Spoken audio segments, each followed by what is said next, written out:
Hi, I'm Peter Fisk, and I want to talk about growth recoded. How can you find new ways to accelerate your business, but also how can you find new ways to accelerate social progress at the same time? If we look around the world, we can see opportunities all around us to do things in new and different ways. But if you look at most companies, their growth has stagnated. Most Western economies, are seeing 0 or negative percent growth in recent years. So how truly can you drive new sources of growth, and how can you inspire your people to think differently about how they can move forwards? If you look over the last century, we've seen the gradual coming back, if you like, of Asia as an economy. And it was in 2020, February 2020, when the Asian economy, the GDP of Asia, actually became larger than the GDP of the rest of the world at purchase power parity for the first time in many, many centuries. But if you look beyond that in Asia, you can actually see where the real growth opportunity is. It's the new middle class. 570% growth opportunity there. People who have escaped poverty and they now have new dreams. And they have incomes which allow them to be able to make choices, to choose the things which they aspire to, they want, not just need, and to make choices about which brands they love and desire most. Jessica Tan, she's a really interesting person. She joined Ping An a couple of years ago. Ping An had grown to become one of the largest financial services companies in China and indeed the world today. But she saw an opportunity for financial services far beyond finance. And she said, well, banking, insurance, they're just a starting point. Once you've got a technology platform, you can actually be any kind of business. You can grow in so many more different ways. And so what she's done, she's actually the COO. She's looked at, well, how can I take Ping An, the business, to new places and fundamentally grow and to shape new sectors. One of them is Good Doctor. Good Doctor is a telemedicine company, a digital platform which will offer all kinds of healthcare services online. So as a Chinese consumer, and there's billions of them today, then you can as a first point of call, you go to Good Doctor, use artificial intelligence to diagnose what's wrong with you, and do you actually need to talk to a doctor? If you do need to talk to a doctor, then you can talk by smartphone, by teleconferencing to that expert. And if then you do need medicines, for example, they would refer you to either a vending machine, which are in all major cities, or even they can arrange for the medicines to be delivered to your door. And then beyond that, they have relationships in their ecosystem with many other kinds of organizations who are offering physical services in terms of clinics or indeed hospitals. Another great example is Wang Xing. Wang Xing for many years was trying to take Western companies like Facebook, Twitter, LinkedIn, Instagram, and say, how can I create a Chinese version of it? Eventually, he gave up trying to copy ideas, and he actually said, how can I create something better for my culture, for my people, for my country? And in China, he grew a company which is now called Meituan-Dianping. Meituan-Dianping delivers food to your door. Perhaps no different from what we see in Deliveroo, Uber Eats, Just Eat, and many others around the world. But what he found was that actually once he started delivering food to your door, he could actually deliver anything. He could deliver groceries instead of you having to go to a supermarket. He could deliver cash instead of you having to go to a cash machine. He could deliver medicines. He could deliver anything which people wanted to their door. And then he stood back one day and Xing said, what actual business am I in? And it's not the delivery business. He realized it's actually the data business. He has more data on Chinese consumers. You remember that 570% growth? More data than anybody else. So I was working with a cosmetics company recently, and the cosmetics company was saying, how can we enter the Chinese markets? Because there's not that great an infrastructure in terms of the traditional retail model.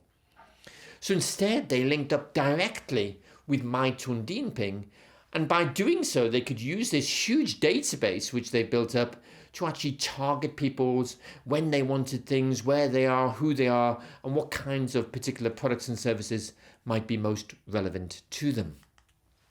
And the third example is Huang Zheng. He created only 5 years ago Pinduoduo. And Pinduoduo is a retailer. It's the second largest retailer in China now after Alibaba.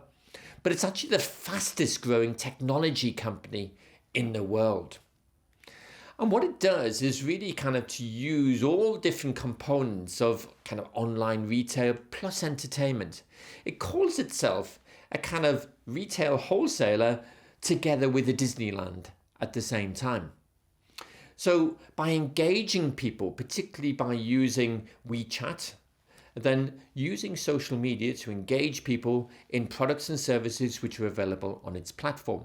It uses gamification to immerse them in more detail in what's going on. It connects them together to share the things which they desire, which they like, which they see online. And then it gives them the opportunity to say, well, actually, if you all bought one of these things, then it can be much cheaper. So it's much more fun and it's much more entertaining, but it also costs a lot less at the same time. So a different retail model which truly engages the customer, and one of the fastest growing companies in the world. So we see consumers rapidly changing. The recent COVID-19 crisis really kind of was a shock to the system in terms of our attitudes and behaviors towards how we do things, be it in terms of the way we shop, the way we work, the way we learn, the way we entertain ourselves. But as consumers, there's some big meta trends which are really changing the ways in which both we think and make choices, but also how businesses and brands need to respond. Firstly, our identity. In a world of social media, our identity is so much more how people perceive us, both from the things we tweet or post, but also the things which we buy. Our well-being in all forms of activity becomes far more important. We want access to things in an equal way wherever we are in the world. The value to us becomes different because the value to us is both the functionality of what I can do with the product which I buy, but it's also the impact which it has on the world at the same time. So people really creating a new value equation for how they think about what they buy and what it's worth. My rights as an individual, particularly as data becomes so much more significant, what is the rights which people have towards my data, and how do I have rights for that data myself? But equally, what are the responsibilities I have for the world at the same time? If I was to buy that new product or in that packaging, what is the responsibility I have, both in terms of making sure it's recycled or renewed in some way, but maybe finding a better alternative at the same time? And perhaps the most important thing of all is my community. So me with other people like me, my friends, my family, my world. And how can I actually contribute and how can I support and be part of that world at the same time? A great example of responding to that new agenda which consumers have is Pat Brown's Impossible Burger. He was a geneticist who studied at Stanford University, but he had a passion for saying, how can we get rid of animal-based food? One of the biggest challenges, if you like, to both carbon emissions, but also the threats to biodiversity in the world. And he left to the world of academia to set up a business called Impossible Foods. And when he set about creating a burger, he realized it's not the people who already got it, the vegetarians, the people who cared about climate. It's not those people he needed to persuade. It's all those other people, the majority, who didn't get it, who were still eating meat-based products. And the only way to really get those people was actually to do something on their terms, but to do it better. So he looked about creating a plant-based burger which would sizzle on the grill. It would drip blood. It would smell like the real thing, as in meat. And it would taste even better with the texture and the taste which came from it. And the way in which he did that was actually to find an enzyme. He searched the world for how can I actually do something which drips with blood? And he found it in a protein called heme. And heme, the most effective source of heme, is actually the root of the clover plant. So by taking this enzyme heme from clover, putting it into his burger, he was able to replicate or even to make something better than what was the real thing. And so today, Impossible burgers are actually on the menus of many stores, both the best restaurants and also fast food stores, but a great alternative, a better alternative than what used to be called the real thing. Another example is Danone, where Emmanuel Faber, the CEO, has said, we are actually in the business not just of making food, but actually helping people to live healthier lives.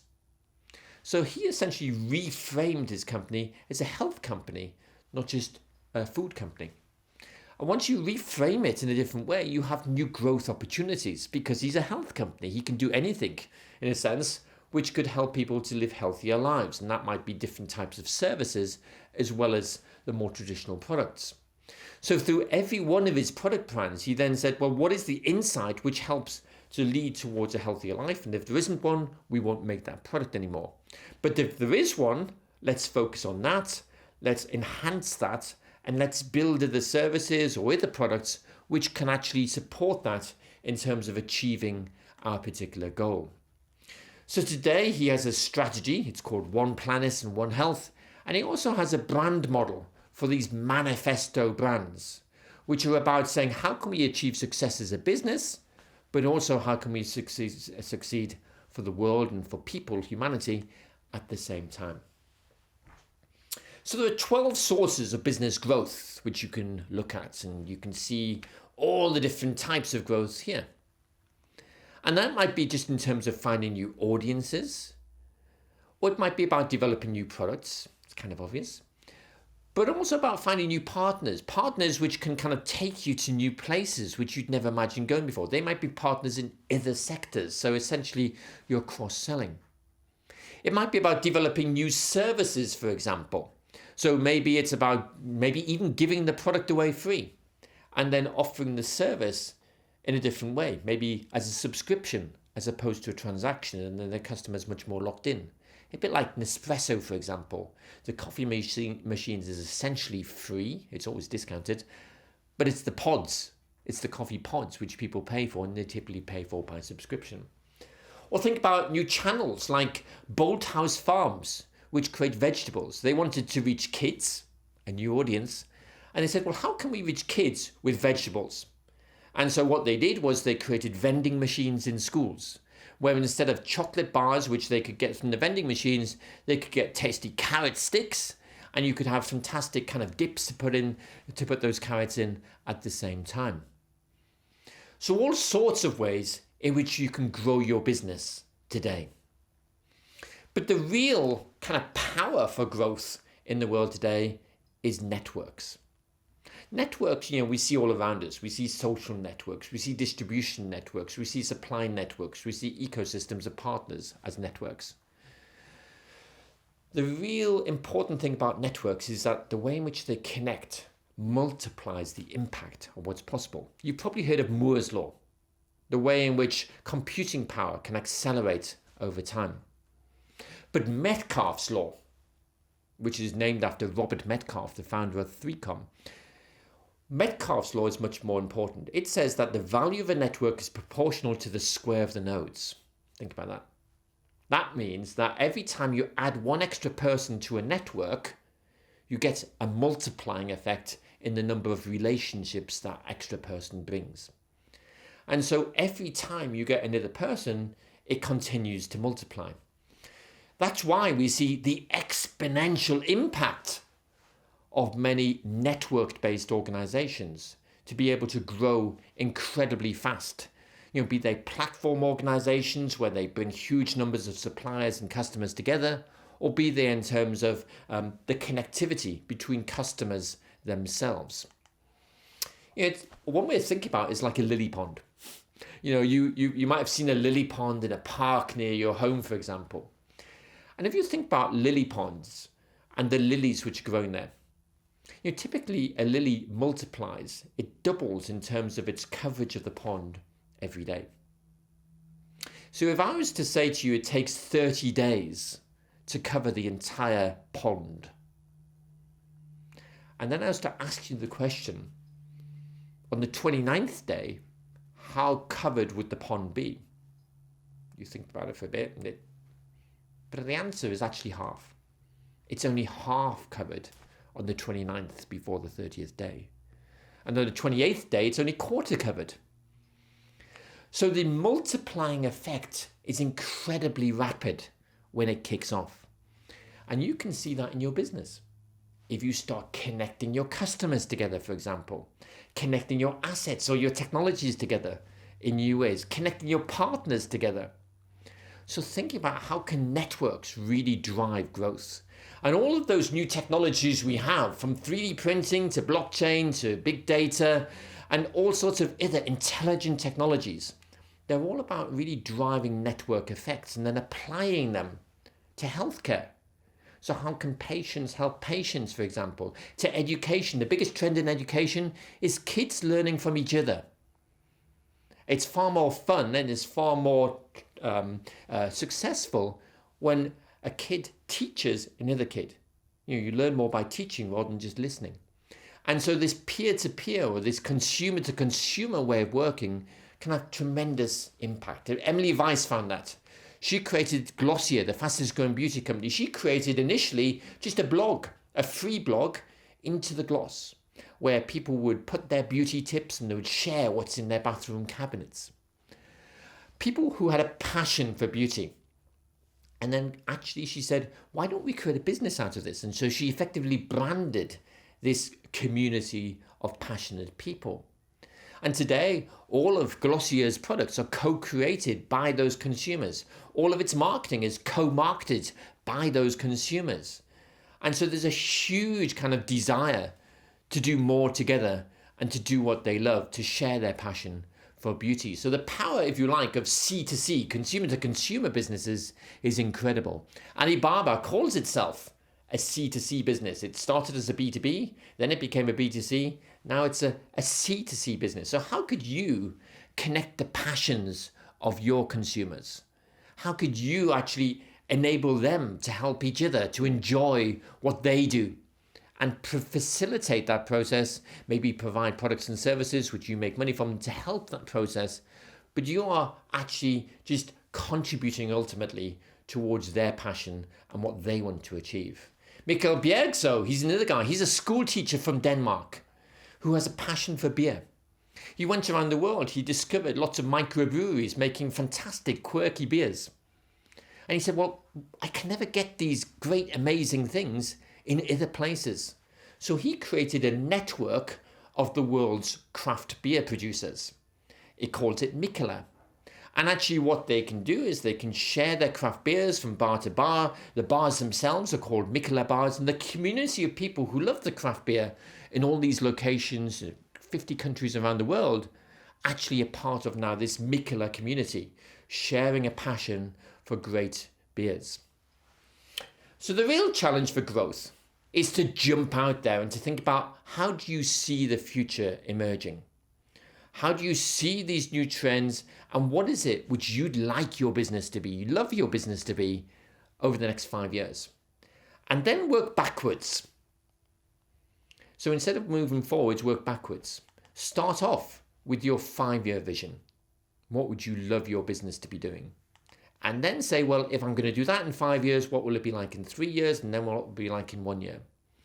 And then say, well, what activities are required in that 5, 3, 1 years in order to be able to deliver that vision? And then you can say, well, what do I have to start doing now? And what will the impact be?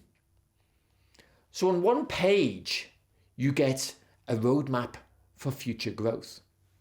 But starting with where you want to get to, as opposed to where you happen to be now. And that would produce something very different from if you just started now and said, how can I be a bit better? Because if you just start now and say, how can I be a bit better next year? You will never escape your current mindset and the frame by which you see your world. And so by breaking out of there and working backwards in the 5-3-1, you open up your mind, but you open up your opportunities as a business to all sorts of new things, and you start working towards it now as opposed to start keeping doing the old thing a little bit better. So these are some of the ideas which are included in my new book called Business Recoded, and the 7 shifts. How can you create more enlightened progress? How can your growth be more futuristic? How can you create markets rather than just compete in ones which already exist?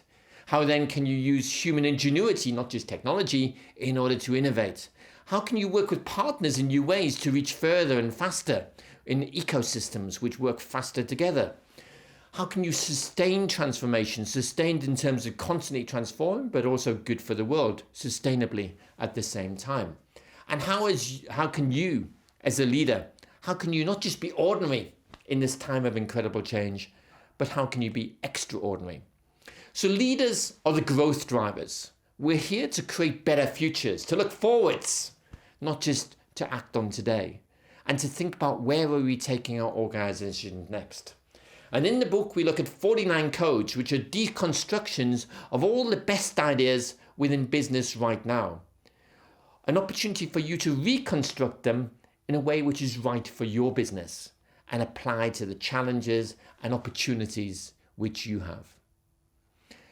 And this is one of 5 programs. This is Growth Recoded. So there's also future, innovation, work and leadership. So join me again. But for now, be bold, be brave and be brilliant. Thank you for joining me.